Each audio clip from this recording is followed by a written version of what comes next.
प्रिय विद्यार्थियों, आज हम कक्षा 10वीं सामाजिक विज्ञान विषय के अध्याय 9 स्वतंत्रता आंदोलन व संबंधित घटनाएं नामक अध्याय के अंतर्गत स्वतंत्रता प्राप्ति के पश्चात रियासतों का विलीनीकरण किस तरह किया गया पर विस्तृत चर्चा करेंगे। आइए हम आरंभ करते हैं आज का हमारा वीडियो, रियासतों का विलीनीकरण। 1947 के भारत स्वतंत्रता अधिनियम के द्वारा देशी रियासतों को ब्रिटिश सरकार के प्रति सारे उत्तरदायित्वों से मुक्त कर दिया गया था और रियासतों को अधिकार दिया गया कि वे पाकिस्तान अथवा भारत किसी में भी सम्मिलित हो सकती हैं।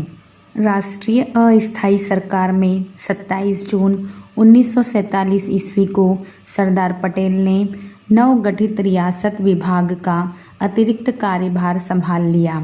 उनके मुख्य सहायक सचिव वीपी मेनन थे। सरदार पटेल ने भारतीय रजवाड़ों की देशभक्ति को ललकारा और उनसे अनुरोध किया कि वे भारतीय संघ में अपनी रक्षा, विदेशी मामले और संचार व्यवस्था को भारत अधीनस्थ बनाकर सम्मिलित हो जाएं। 15 अगस्त 1947 के पूर्व तक जूनागढ़, हैदराबाद, भोपाल तथा कश्मीर को छोड़कर सभी रियासतों के नरेशों ने भारतीय संघ में सम्मिलित होने पर सहमति दे दी थी। जूनागढ़, हैदराबाद, भोपाल तथा कश्मीर ने कुछ परेशानियां खड़ी की। आइए हम एक एक करके इन रियासतों के विलीनीकरण पर चर्चा करते हैं। सबसे पहले हम जूनागढ़ रियासत पर बात करते हैं। जूनागढ़ सौराष्ट्र के तट पर एक छोटी सी रियासत थी जो चारों ओर से भारतीय भूभाग से घिरी थी, इसलिए पाकिस्तान के साथ इसका कोई भौगोलिक सामीप्य नहीं था। फिर भी इसके नवाब ने 15 अगस्त 1947 को अपने राज्य का विलय पाकिस्तान के साथ घोषित कर दिया।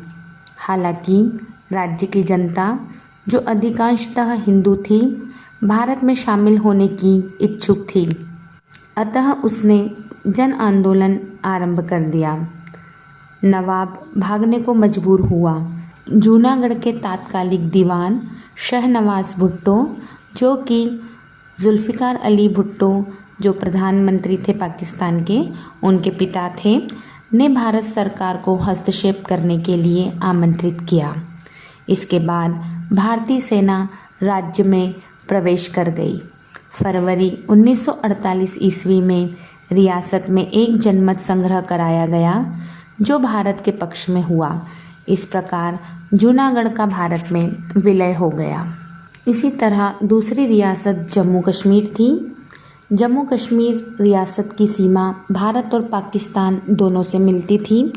जम्मू कश्मीर का शासक हरी सिंह था, जबकि राज्य की 75% जनता मुस्लिम थी। हरी सिंह भारत और पाकिस्तान दोनों में विलय से बचना चाहता था, जबकि नेशनल कॉन्फ्रेंस के नेता शेख अब्दुल्ला इसका भारत में विलय चाहते थे। भारतीय राजनीतिक नेता चाहते थे कि कश्मीर की जनता यह निर्णय ले कि वह भारत के साथ मिलना चाहती है अथवा पाकिस्तान के साथ। 22 अक्टूबर 1947 को पाकिस्तानी सेना के नेतृत्व में पठान कबाइलियों ने कश्मीर में घुसपैठ कर दी। घबराकर 24 अक्टूबर को महाराजा ने कश्मीर के भारत में विलय पर हस्ताक्षर कर दिए। शेख अब्दुल्ला को रियासत का प्रमुख बनाया गया। 27 अक्टूबर को भारतीय सेना कश्मीर में दाखिल हो गई और उसने धीरे धीरे आक्रमणकारियों को घाटी से बाहर खदेड़ दिया। हालांकि राज्य के कई हिस्सों पर उनका नियंत्रण बना रहा।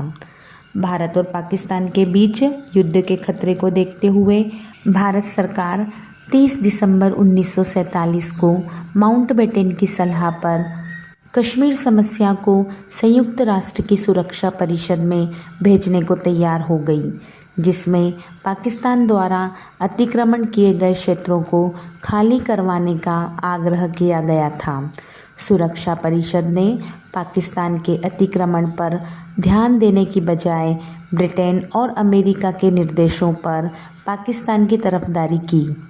भारत की शिकायतों को नज़रअंदाज करते हुए इसने अपने समक्ष कश्मीर प्रश्न को बदलकर भारत पाकिस्तान विवाद बना दिया। इसने कई प्रस्ताव पारित किए। अंततः एक प्रस्ताव द्वारा भारत और पाकिस्तान दोनों ने 31 दिसंबर 1948 को युद्ध विराम स्वीकार कर लिया, जो अब तक लागू है। राज्य का विभाजन युद्ध विराम रेखा के साथ साथ हो गया।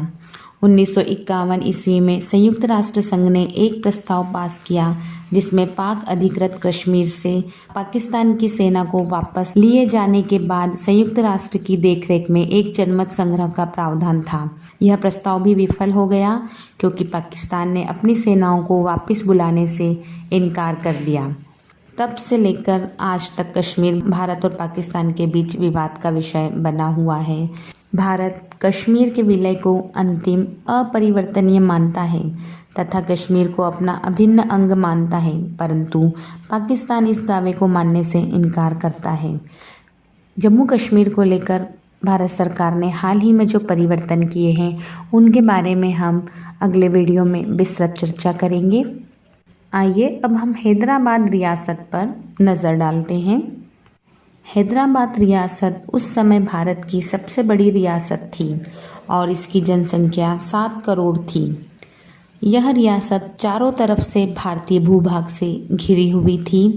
हैदराबाद के निज़ाम ने नवंबर 1947 ईस्वी में भारत सरकार के साथ एक यथास्थिति संधि पर हस्ताक्षर किया। भारत सरकार को उम्मीद थी कि निज़ाम अपनी रियासत में एक प्रतिनिधिमूलक सरकार प्रस्तुत करेगा जिसका विलय बाद में आसान हो जाएगा। इस बीच यहाँ की जनता ने निज़ाम के विरुद्ध आंदोलन छेड़ दिया। निज़ाम ने एक उग्र मुस्लिम सांप्रदायिक संगठन को बढ़ावा दिया। इस संगठन ने अपनी एक समानांतर सेना जो काली कुर्ती पहनती थी तैयार की। इस सेना को रजाकार सेना कहा जाता था। इस संगठन ने जनता को भयभीत कर उन पर आक्रमण करना शुरू कर दिया। फलस्वरूप रियासत में लूटपाट का अनुपात बढ़ता गया। अंततः 13 सितंबर 1948 ईस्वी को भारतीय सेना हैदराबाद में प्रवेश कर गई। 3 दिनों के बाद निज़ाम ने आत्मसमर्पण कर दिया और नवंबर 1948 ईस्वी में भारतीय संघ में विलय को स्वीकार कर लिया। भारत सरकार ने उदारता दिखाते हुए निज़ाम को कोई सज़ा नहीं दी। उसे राज्य के औपचारिक शासक के रूप में बहाल रखा गया तथा उसे अपनी विशाल संपत्ति का ज़्यादातर भाग अपने पास रखने की अनुमति दे दी गई। इसी तरह भोपाल के नवाब हामिदुल्लाह खान ने 1948 में भोपाल के स्वतंत्र होने की घोषणा कर दी।